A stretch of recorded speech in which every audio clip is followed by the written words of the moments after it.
இது முதல் தகராறு எங்கே ஆரம்பிக்குது அப்படின்னா வி.கே. குருசாமிக்கும் ராஜபாண்டிக்கும் ஆரம்பிக்குது. ஓகே. இதன் வி.கே. குருசாமிக்கு ராஜபாண்டிக்கு ஆரம்பிக்கும் போது முதல்ல வந்து என்ன பண்ணுறாங்க, ஒரு சின்ன வாய் தகராறாக நடைபெறுது. அப்புறம் அடிதடியாகுது, சண்டையாகுது. 2003 2003 குருசாமி தரப்பில், அதாவது ராஜபாண்டியோட அண்ணன் மகன், அதாவது வெள்ளக்காளியோட அண்ணனுக்கு வந்து முனிஷுக்கு வந்து தகராறு வருது, வாய் தகராறு, அடிக்கிறாங்க, அடித்து காயப்படுத்திடுறாங்க.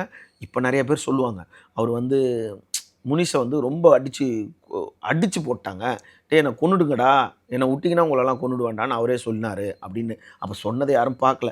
அப்போ போலீஸ் சொன்ன ஸ்கிரிப்டாக இருக்கும், குற்றவாளிகள் செத்ததுக்கு பிறகு கொன்ன குற்றவாளிகள் சொன்ன ஸ்கிரிப்டாக தான் இருக்கும் அது.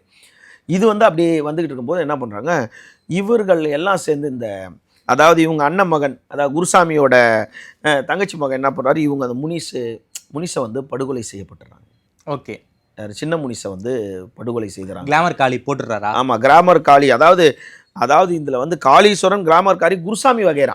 ஓகே. இந்த குருசாமி வகைரால சார்ஜ் ஷீட்டில் ஒரு 25 பேரை சேர்த்துருப்போம், 22 பேரை சேர்த்துருந்தாலும் அக்யூஸ்டா ஒரு 12 பேர்னு, அதில் ஒரு 12வது அக்யூஸ்டா தான் வந்து கிளாமர் காளி இருந்திருக்காங்க. ஓகே. அப்போ இந்த வகைரா ஃபுல்லாக இருந்திருக்கு. இவங்க தான் முதல் கொலை எங்கே அரங்கேறுது, 2003 முதல் கொலை அரங்கேறுது.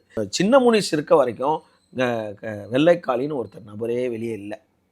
நீங்கள் முதல்ல சொன்ன மாதிரி 18 வயசில் கொலை பண்ணாரா அப்படின்னு பார்க்கும்போது, இப்போ வெள்ளைக்காளிக்கு என்ன வயசு இருக்கும் அப்படின்னு கால்குலேட் பண்ணிங்கன்னா 2003 வந்து அது 18 வயசு 19 வயசு தான் இருக்கும். நீங்கள் அந்த கணிப்பு வந்தீங்கன்னா, அப்போ இவர் என்ன பண்ணுறாரு, எதிர்த்தரப்பில் வெள்ளைக்காளி உருவெடுத்துட்டார். ஓகே.